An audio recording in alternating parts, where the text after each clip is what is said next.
신약성경 147페이지 요한복음 4장 1절에서 26절까지 있는 말씀입니다.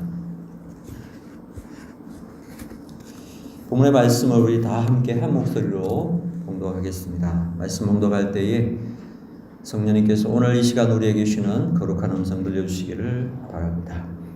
함께 봉독합니다. 예수께서 제자를 삼고 세례를 베푸시는 것이 요한보다 많다는 말을 바리새인들은 들은 줄을 주께서 아시니라. 예수께서 친히 세례를 베푸신 것이 아니요 제자들이 베푼 것이라. 유대를 떠나서 다시 갈릴리로 가실새 사마리아를 통과하여야 하겠는지라.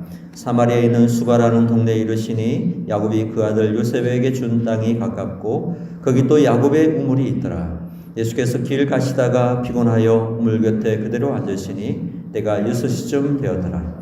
사마리아 여자 한 사람이 물을 기르러 왔음에 예수께서 물을 좀 달라 하시니 이는 제자들이 먹을 것을 사러 그 동네에 들어갔음이러라.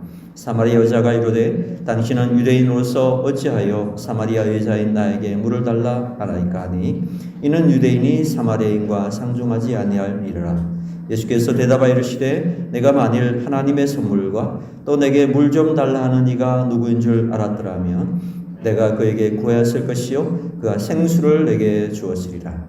여자가 이르되 주여 물기를 그릇도 없고 이 우물은 깊은데 어디서 당신이 그 생수를 얻겠사옵나이까. 우리 조상 야곱이 이 우물을 우리에게 주었고 또 여기서 자기와 자기 아들들과 짐승이 다 마셨는데 당신이 야곱보다 더 크니이까. 예수께서 대답하여 이르시되 이 물을 마시는 자마다 다시 목마르려니와 내가 주는 물을 마시는 자는 영원히 목마르지 아니하리니 내가 주는 물은 그 속에서 영생하도록 솟아나는 샘물이 되리라. 여자가 이르되 주여 그런 물을 내게 주사 목마르지도 않고 또 여기 물 기르러 오지도 않게 하옵소서. 이르시되 가서 내 남편을 불러오라. 여자가 대답하여 이르되 나는 남편이 없나이다. 예수께서 이르시되 내가 남편이 없다는 말이 옳도다. 너에게 남편 5이 있었고 지금 있는 자도 내 남편이 아니니 내 말이 참되도다. 여자가 이르되 주여 내가 보니 선지자로소이다. 우리 조상들은 이 산에서 예배하였는데 당신들의 말은 예배할 곳이 예루살렘에 있다 하더이다. 예수께서 이르시되 여자여 내 말을 믿어라. 이 산에서도 말고 예루살렘에서도 말고 너희가 아버지께 예배할 때가 이르리라. 너희는 알지 못하는 것을 예배하고 우리는 아는 것을 예배하노니 이는 구원이 유대인에게서 남이라. 아버지께 참되게 예배하는 자들은 영과 진리로 예배할 때가 오나니 곧 이때라. 아버지께서는 자기에게 이렇게 예배하는 자들을 찾으시느니라. 하나님은 영이시니 예배하는 자가 영과 진리로 예배할지니라. 여자가 이르되 메시아 곧 그리스도라 하는 이가 오실 줄을 내가 아노니 그가 오시면 모든 것을 우리에게 알려주시리라. 예수께서 이르시되 내게 말하는 내가 그라 하시니라. 아멘. 오늘 본문의 말씀 가지고 요한복음 강해 우리 주일마다 요한복음 나누고 있는데 오늘 11번째 시간으로 장벽을 뛰어넘는 믿음을 가져라. 장벽을 뛰어넘는 믿음을 가져라라는 제목으로 하나님 말씀 증거하도록 하겠습니다. 자, 우리가 잘 알고 있는 우리나라의 매국노가 있죠. 누굽니까? 대표적인 매국노 이완용이 있습니다. 지금 구손들이 살고 있는데요. 근데 할아버지 잘못 만나가지고 이분들은 공부를 잘해도 소용이 없고 열심히 살려 해도 소용이 없다는 거예요. 모든 우리 한국 사람들은 그 후손들을 나쁘게 보죠. 자, 이 가족들에게 참 불행합니다만 이런 일이 있었다고 합니다. 이 완용의 후손 중에 한 사람이 공직에 오르게 되었대요. 공무원이 된 거죠. 그랬더니 국가 유공자 단체에서 일어나가지고 어떻게 매국노의 후손이 국록을 나라에서 주는 녹을 먹으면서 일할 수 있는가 여론에 밀려가지고 결국 공직을 사퇴했습니다. 그러니까 그 12년 전에요 그 손자들이 모여가지고 할아버지의 묘를 파냈습니다. 그 90년 된 향나무 관을 꺼내가지고 그 뼈를 그냥 화장해가지고 한강에 뿌려버렸어요. 얼마나 속이 상하고 얼마나 억울했으면 이런 행동을 했겠는가. 무엇을 말합니까? 사람의 이 평판이라고 하는 것, 사람의 명예라고 하는 것은 잃어버리기는 쉬운데 다시 회복한다고 하는 것이 얼마나 어려운 일인가. 그것을 보여주는 그런 이야기라고 할 수 있습니다. 오늘 본문의 배경이 되는 장소는 사마리아라고 하는 곳입니다. 유대인에게 있어서 사마리아라고 하는 것은 정말 나쁜 이름의 대명사였어요. 사마리아를 유대인들이 아주 싫어한 역사적인 배경 이야기가 있습니다. 역사적으로 이 아수르라고 하는 지금의 시리아 땅쯤 되는 겁니다. 시리아나 지금의 레바논 이 지역에 있는 것이 아수르였는데, 이 아수르가 유대 땅을 점령한 적이 있습니다. 여러분 아시겠지만 일반적으로 제국 시대에 아주 강대국들이 가난한 약소 국가들을 많이 이렇게 침략해서 정복을 했죠. 그리고 그 나라들을 다스렸어요. 여러분 페르시아 제국은요 128개 국가를 다스렸어요. 그래서 제국주의가 된 겁니다. 나라가 나라를 다스리는 거예요. 이런 제국주의 시대에도요 한 나라를 점령하더라도 그 나라의 종교나 문화는 그래도 존중해 주는 것이 제국주의의 풍토였다고요. 바벨론도 그랬고 로마도 그랬고 페르시아도 그랬었습니다. 그런데 이 아수르라는 나라는 얼마나 악한지, 나라를 집어삼키면은 그 나라의 민족의 정체성을 없애려고 그랬어요. 그래서 어떤 정책을 폈냐면 혼혈 정책을 폈습니다. 다시 말하면 자기 나라에 있는 백성들을요 그 나라로 이주를 시켰어요. 그래서 그 나라 백성들하고 자기 나라 백성들하고 혼혈을 만들어 가지고 그 민족의 정체성을 없애버리려고 그랬어요. 자, 이 참 악한 정책이죠. 그리고 아수르의 왕이었던 안티파니팔이라고 하는 이런 왕은 얼마나 악한지 여호와의 성전에 가가지고 거기서 돼지를 잡아먹고 돼지피를 온 곳에다 묻히고 이러면서 그 싫어한다는 걸 알고 그런 짓을 했어요. 아주 악한 짓이죠. 지금도 우리나라의 국제 결혼이 이제 많이 성황하면서 우리나라는 이제 서서히 단일 민족의 그 틀이 깨어지고 다민족 국가로 바뀌고 있는데, 그래도 우리나라 사람들 사이에서 이 인종차별적인 의식이 완전히 사라지지는 않았다라는 거예요. 그래서 좀 우리 마음속에도 보면 뭔가 이렇게 한국 사람적이지 않은 그런 다문화적인 아이들, 혼연 아이들 보면 정말 이렇게 편안하게 마음으로 이렇게 받아들이는 사람들보다는 뭔가 색깔을 가지고 그들을 대하는 그런 사람들도 아직 있다라는 거죠. 유대인들은 이런 생각이 너무너무 심해가지고 사마리아에 대해서는 잡종이라고 생각했어요. 잡종. 그래서 사생아 취급을 했습니다. 자, 그러다가 거기다가 기름을 붓는 하나의 사건이 있었는데, 여러분 성경을 읽다 보면 느헤미야라는 사람이 나오고 에스라라는 사람이 나오죠. 이분들이 바벨론에 포로로 갔다가 다시 돌아왔을 때에 성전을 재건축하려고 그랬어요. 예루살렘 성을 재건하고 성전을 재건축하는 그러한 일을 하려고 했는데, 그때 사마리아인들이요 이 이방인들과 짜고서 성전 재건하는 일을 조직적으로 방해하는 일을 했어요. 그게 대표적인 사람이 산발랏 도비아 이런 사람들이죠. 그러니까 유대인들이 볼 때는 사마리아인들이 어떤 생각이 들겠어요? 안 그래도 잡종이라고 생각했는데 하나님을 예배하겠다고 성전을 지금 세우려고 하는데 그걸 조직적으로 방해했으니 이야말로 이완용 후손인 겁니다. 민족의 배신자들이에요. 그래서 유대인들은요 이방인들보다 이 사마리아인들을 훨씬 더 미워했습니다. 자, 이런 식으로요 장장 500년이 넘게 서로 교제하지 않고 교류하지 않고 상종하지 않은 역사가 흘러온 거예요. 기록을 살펴보니까 어떤 유대인의 집안에 사마리아 며느리를 들인 적이 있어요. 그랬더니요 그 동네 사람들이 그 사이에 태어난 자식들 있잖아요. 그 자식들을 잡아다가 노예로 팔아버렸어요.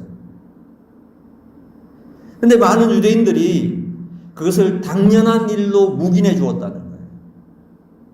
그래서 유대인들 사이에는 사마리아 사람들과 교류하는 자의 자식들은 노예로 팔아도 무방하다 이런 불문율이 생겼다는 것입니다. 그래서 유대인들은 사마리아 사람들과 상종하는 것은 자기 자신뿐만 아니라 자기 자식들 신세까지 망치는 것으로 아주 끔찍한 것으로 생각했어요. 이러한 풍토가 거기에 흘렸다는 거예요. 그러니까 이제 어떤 행동을 하게 되냐면 유대인들이 여러분 유대인들 땅을 봐서 알겠지만 이 팔레스타인 땅을 보면 남쪽에가 사해 쪽이 있고요. 거기에 예루살렘이 있어요. 그리고 북쪽으로 가면 갈릴리 호수가 있습니다. 이렇게 남과 북이 이렇게 나눠져 있는데 이 남쪽에서 북쪽으로 하려면 반드시 통과해야 되는 것이 사마리아 땅이에요. 그게 지름길이에요. 갈릴리로 가는 가장 지름길. 그냥 직선으로 가면 되는 거예요. 그런데 그 사마리아 사람들이 싫으니까 금방 갈 수 있는 길을 어떻게 하냐, 며칠 더 가더라도 돌아갔어요. 그래서 요단강 동편을 따라서 쭉 가는 그러한 새 길을 만들어 가지고 그렇게 다녔다는 거예요. 우리로 말하면 여기 학교로 기준 삼아 보면 희망관에서 뭉화관에 가려면은 여기 교회 지나가면 제일 빠르죠. 이렇게 피구로 지나가지고 고기 끄떡한 사람들은 다 이해하죠. 무슨 말인지. 그런데 여기가 싫다고 어떻게 가는 거예요? 희망관에서 정문으로 내려가는 거야. 그리고 정문에서 이렇게 다시 올라가. 아니면은 뭐 저쪽 산 쪽으로 돌아가지고 가든지, 그죠? 그런 식으로 했다라는 거예요. 그러다가 혹시라도 사마리아 땅을 좀치라도 밟았다. 그러면요, 신발을 벗어가 그 자리에서 신발을 탁탁 틀면서 에이 더럽다 그러면서 털었다는 거예요. 얼마나 높은 장벽이 있었는지. 절대로 우리는 철조망도 없어요. 근데 사람들의 마음속에 있는 장벽이 그렇게 컸다라는 것입니다. 여러분, 유대인들은 사마리아에 대한 높은 장벽이 있을 뿐만 아니라 지금은 감히 상상할 수도 없는 또 다른 장벽 가지고 있었어요. 그게 바로 여성들에 대한 장벽이었어요. 이것은 창세기로 그설로 올라가야 할 수 있는 거죠. 저 사람 아담과 하와가 하나님 말씀에 불순종해서 에덴에서 쫓겨나게 됐을 때에 그렇게 만든 장본인, 그 책임이 누구라고 생각하느냐면 유대인들은 여자라고 생각했어요. 그래서 인류를 타락의 소굴로 몰아내온 책임을 져야 될 사람들이 여자라고 생각해서요, 사회적으로나 공동체적으로 여자들을 차별했다. 인간 대접을 하지 않았어요. 여성에 대한 아주 심각한 차별이 있는 그런 사회였어요. 이것은 고대에 좀 동등하게 좀 나타나는 어떤 그러한 현상이라고 할 수 있는데, 예를 들면 우리가 철학자 중에 존경하는 아리스토텔레스라는 철학자가 있죠. 이 사람이 이런 말을 했습니다. 만일 여자가 자기 남편과 동등하다고 주장한다면 그것은 마치 노예가 자기 상전과 동등하다고 하는 것과 마찬가지다. 여자들의 이런 행동은 결국 사회 질서를 무너뜨리고 말 것이다. 여러분, 이렇게 존경받는 아리스토텔레스가 이런 말을 했다니까요. 오늘부터 이제 존경하면 안 되겠죠. 유대인 남자들이 하루에 3번씩 반복해서 읽는 기도문이 있습니다. 그 기도문에 이런 내용이 있습니다. 마지막에 감사 기도를 하는데 이렇게 감사합니다. 하나님, 내가 이방인과 노예로 그리고 여자로 태어나지 않은 것에 감사하나이다. 이것이 그들의 기도문의 마지막 감사 기도였습니다. 유대인들은 여자와 아이들은 숫자에도 세지 않을 정도로 그렇게 차별하고 있었어요. 오늘 여기에 계신 우리 여성분들 정말 감사하시기 바랍니다. 오늘 우리 사회가 그런 사회가 아닌 것에 감사하고요. 오늘 그 첫 시작, 그러한 장벽을 무너뜨린 첫 시작이 누구신가? 바로 예수 그리스도였다는 것입니다. 예수님 당시 이런 아주 큰 차별, 인종의 차별, 또 어떤 성적인 차별, 이런 것들이 있었을 때 오늘 보니까 그것을 동시에 다 깨고 의도적으로 깨면서 나가시는 예수님 모습을 발견할 수가 있어요. 여러분, 3절 4절을 다시 한번 보시기 바랍니다. 4장 3절 4절 같이 한번 읽겠습니다. 시작. 유대를 떠나사 다시 갈릴리로 가실새 사마리아를 통과하여야 하겠는지라. 당시 유대인들은요, 다니던 길을 이렇게 예수님도 당시 유대인들이 다니던 길이 있어요. 사마리아 땅을 가지 않고 돌아가는 길이 있었어요.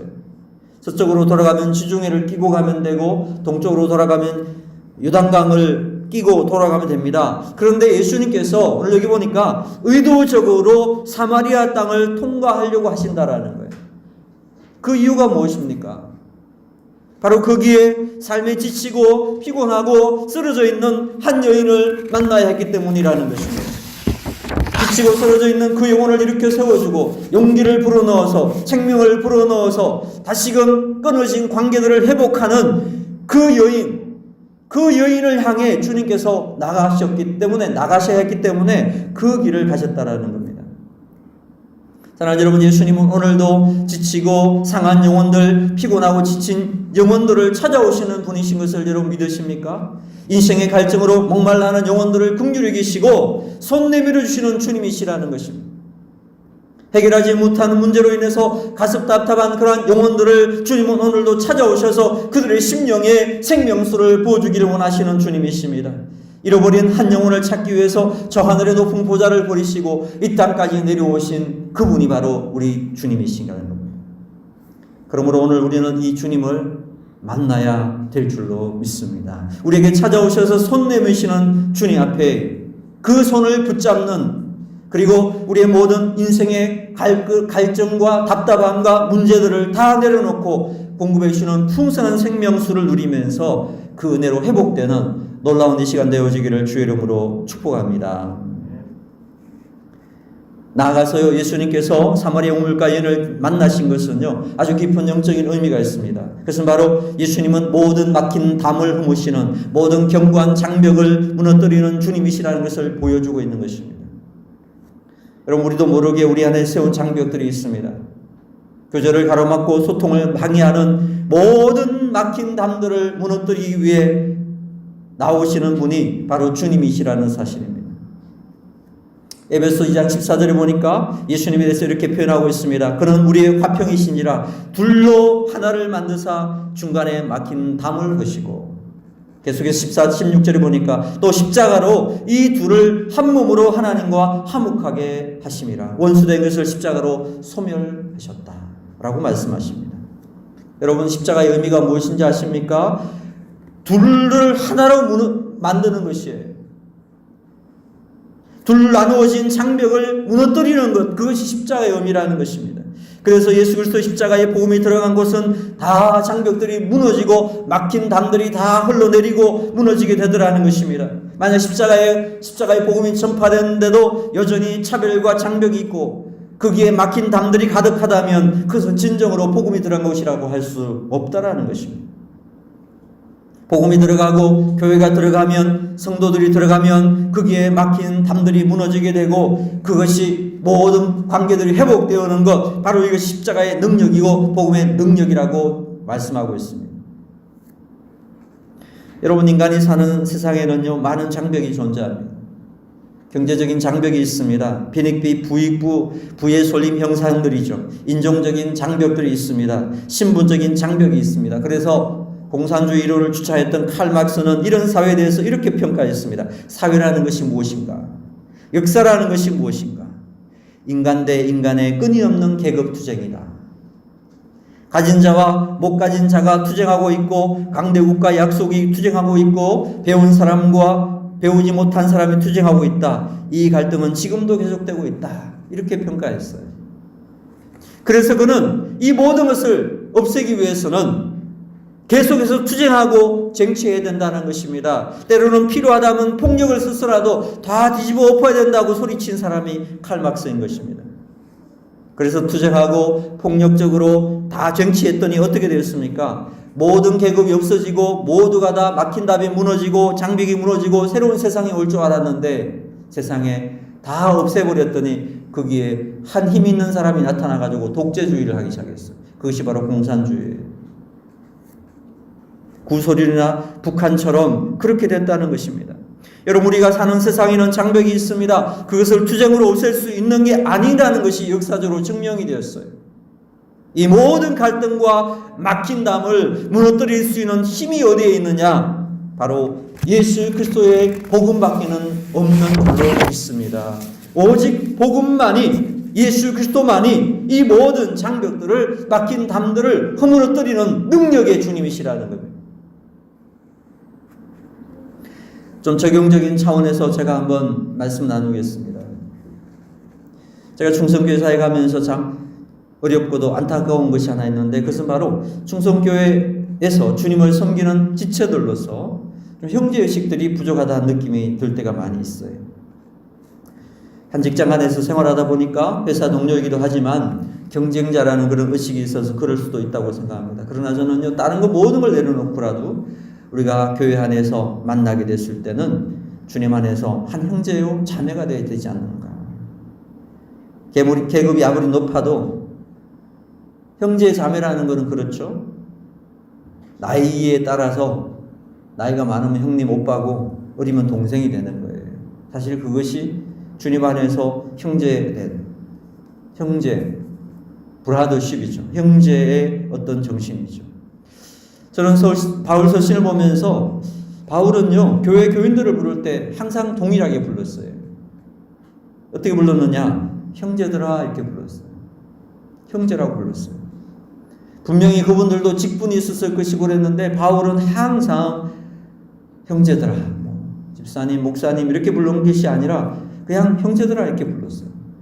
그만큼 초대교회는 형제의식이 강했다라는 것입니다. 무엇을 말합니까? 예수 그리스도 안에서 믿음으로 모든 사회적인 장벽을 다 허물고 진정한 형제로 대했다라고 말하고 있는 거죠.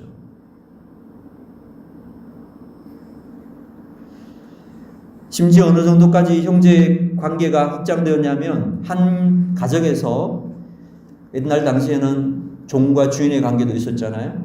한 가정에서 주인이 예수를 믿고 종도 예수를 믿었어요. 그럼 어떻게 됩니까? 주인과 종이 형제가 되는 거잖아요. 주님 안에서. 바울은 빌레몬서에서 주인 빌레몬에게 도망친 종 오네시모를 집으로 돌려보내면서 뭐라고 권면했느냐? 오네시모를 용서하시오. 그가 빚진 것은 내가 다 갚아주겠소.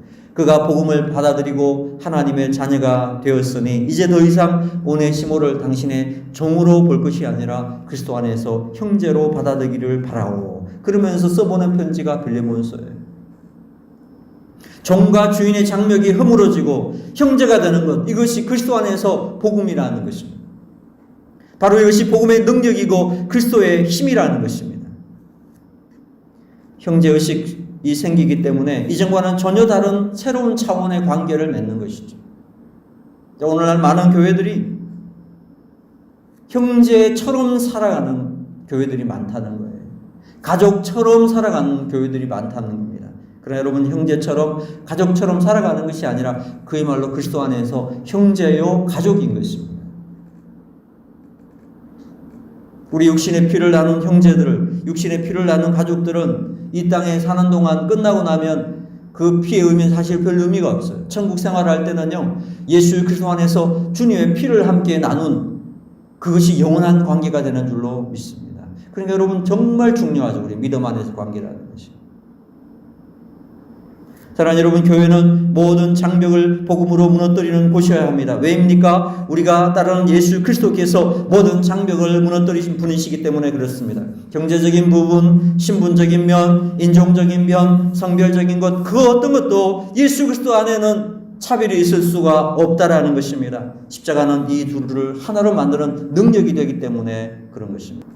이 교회사를 보더라도 그렇습니다. 교회가 하나 되지 못하고 서로 나누어지고 차별하고 장벽을 쌓을수록 교회는 심각한 타락한 역사를 보여주고 있습니다. 그러나 교회가 이런 장벽들을 복음으로 하나둘씩 무너뜨릴 때 교회는 강력해지고 하나님의 영광이 머무르는 능력 있는 교회로 변화되기 시작하더라는 것입니다. 여러분, 중세까지만 해도요, 성직자와 평신도 사이에는 엄청난 장벽이 있었습니다. 서로 접근할 수 없는 그런 장벽이 있었습니다. 그래서 종교개혁을 일으켰습니다. 종교개혁이 무엇입니까? 성직자와 평신도의 벽을 다 무너뜨린 것입니다. 교황과 사제들, 평신도는 다 같이 한 왕 같은 제사장들이다. 만인 제사장주의를 개혁의 모토로 삼았습니다. 그랬더니 어떤 일이 났습니까? 이런 장벽들이 깨어지니까 교회가 새롭게 되었어요. 장벽들이 깨어지니까 영성들이 회복되었어요. 진정한 부흥의 불길이 타오르는 역사가 시작되더라는 것입니다. 여러분, 요한 웨슬레의 부흥이 있죠. 이 요한 웨슬레의 부흥을 보니까요, 웨슬리가 볼 때 교회는 부자들에게만 복음을 증거하는 것 같았어요. 깨끗한 사람들, 웬만히 사는 그런 사람들에게만 복음이 증거되고 그런 사람만 교회를 가는 것처럼 보였어요. 웨슬리는 이것을 가슴 아파했습니다. 그래서 진정한 예수님이 기대하시는 교회의 모습이 이것은 아니라고 생각했어요. 그래서 그는 아름다운 교회의 휘황찬란한 강대상을 치워버렸습니다. 그리고 사과 개짝을 하나 갖다 놓고 그걸 보자기로 덮어 씌우고 거기에서 말씀을 증거하기 시작했어요. 그랬더니 신분의 벽이 무너지기 시작했고 마침내 17세기 말에 영국의 대부흥 운동이 시작되더라는 거예요. 여러분, 미국의 19세기 대부흥 운동, 영적 각성 운동이 특징이 무엇입니까? 과거에는 백인들만 예수를 믿는 사람들이라고 생각했습니다. 그런데 19세기 말에 미국에서 부흥운동이 일어날 때에 외친 슬로건이 이것입니다. 유색인들에게도 복음을 증거하자. 유색인들에게도 복음을 증거하자. 그래서 복음을 들고 동양까지 오게 된 거예요. 선교사들이 막 몰려온 거예요. 인도로, 일본으로, 중국으로, 한국으로. 그때 복음 증거된 것이 지금 한국에 씨앗을 심어서 이렇게 한국에 놀라운 복음의 꽃이 피게 된 것입니다. 그래서 19세기를 선교의 세기라고 했습니다. 장벽이 무너지니까 놀라운 선교 역사들이 시작되더라는 거죠. 우리 한국교도 마찬가지입니다. 우리가 복음 들고 세상에 나가 세상의 장벽들을 무너뜨리기 위해서는 먼저 우리 안에 있는 복음의 능력으로 우리 안에 있는 무언가 세워져 있는 막힌 담들, 장벽들을 다 먼저 무너뜨려야 된다는 겁니다. 우리 자신도 모르게 그어져 있는 선이 있습니다. 쌓아놓은 벽이 있습니다. 어느 지역 출신이냐, 출신 학교가 어디냐, 어디까지 공부했느냐, 나이는 얼마냐, 아파트에는 몇 평에 사느냐, 차는 뭘 타느냐, 뭐 이런 것들을 우리 속에 나도 모르게 가지고 있는 장벽이 있을 수 있죠. 그런 것들이 그리스도 예수 안에서 다 무너지고 오직 예수 그리스도 안에서 하나 되는 것. 예수 그리스도 안에서는 그 어떤 것도 차별이 없이 다 주님 안에서 한 피를 거듭난 예수 그리스도의 피로 거듭난 형제자매라는 마음속에 확신이 들어올 때부터 놀라운 부흥과 새로운 관계들이 만들어지게 된다라는 것입니다. 역사를 보면요, 교회가 언제 제일 약했느냐? 교회 안에 끼리끼리 모일 때 제일 약했어요. 배운 사람은 배운 사람끼리 모이고 부자는 부자끼리 모이고 끼리끼리 모이니까 교회가 영광이 사라지기 시작하는 거예요. 라오디게아를 보세요. 라오디게아 교회의 특징이 뭡니까? 그들은 부자들끼리만 모였어요. 그러니까 차지도 덥지도 않는 교회가 되고 말더라는 것입니다. 유럽을 보십시오. 귀족들이 다 교회를 모였었습니다. 그러니까 나중에는 문 닫고 그 교회가 카페로 팔려가고 말았어요. 그러므로 여러분, 교회는 무슨 일이 있어도 예수 그리스도 그분이 높아지는 그리스도 안에는 모든 것이 다 허물어지고 오직 예수 그리스도만이 남는 그것이어야 될 때 교회는 영광스럽게 되는 것입니다. 계층에 상관없이 지역에 상관없이 학교와 출신에 상관없이 오직 예수 그리스도의 십자가 앞에서 하나 되는 모습. 오늘 주님께서 그것을 우리에게 격렬하게 보여주신 것이 사마리아 우물상을 찾아간 것입니다. 사랑하는 여러분, 어떻게 그것이 가능할까요? 간단합니다. 예수 그리스도의 십자가 앞에 우리 모두가 죄인의 모습으로 나오면 되는 것입니다. 내가 세상에 어떤 신분을 가지고 내가 어떤 위치를 가지고 나오는 것이 아닙니다. 그리스도 안에서 우리 모두는 다 죄인입니다. 죄인을 가지고 하나님의 긍휼을 구하면서 주님의 은혜 아니면 살 수 없다고 고백하면서 십자가 앞에 나오는 그 순간에 우리는 다 그 십자가 앞에서 변화될 수 있게 되는 것입니다. 우리는 다 변화되어야 할 죄인이라는 사실을 깨닫고 목사도 나가고 집사도 나가고 성도들도 다 죄인으로 나가는 겁니다. 주여, 이 죄를 긍휼히 여겨 주시옵소서. 십자가의 보혈이 아니면 저는 아무것도 아닙니다. 고백하며 소리치는 그러한 모습으로 주님 앞에 나갈 때에 우리 주의 성령께서 우리의 마음들을 감동하게 하시고 우리를 새롭게 하사 우리의 마음을 서로 하나 되게 하시고 긍휼히 여기시는 마음을 가지고 섬길 수 있도록 도와주시는 거예요. 예수님 어떤 분입니까? 장벽을 뛰어넘으신 분이시고 장벽을 무너뜨리시는 분이시라는 것입니다. 사마리아 여성이라는 이 큰 장벽을 무너뜨리신 주님, 오늘 우리 가운데 오셔서 우리 안에도 쌓여져 있는 보이지 않는 그런 높은 장벽들이 있다면 그리스도의 복음으로 다 깨기를 원하세요. 그리고 참된 형제 의식을 가지고 서로 돌아보면서 진정으로 사랑하고 섬겨주는 그런 은혜의 사람이 되기를 주님 원하신다라는 것입니다. 우리 이 땅 살아가는 동안에 주께서 그렇게 행하신 것처럼 우리의 삶 가운데도 아니 내 자신의 마음 속에서부터 막힌 담들을 다 허물고 그리스도 예수 안에서 온전히 사랑하고 섬길 수 있는 복된 주의 믿음의 관계들이 되기를 주님의 이름으로 축원합니다. 아멘. 기도하겠습니다.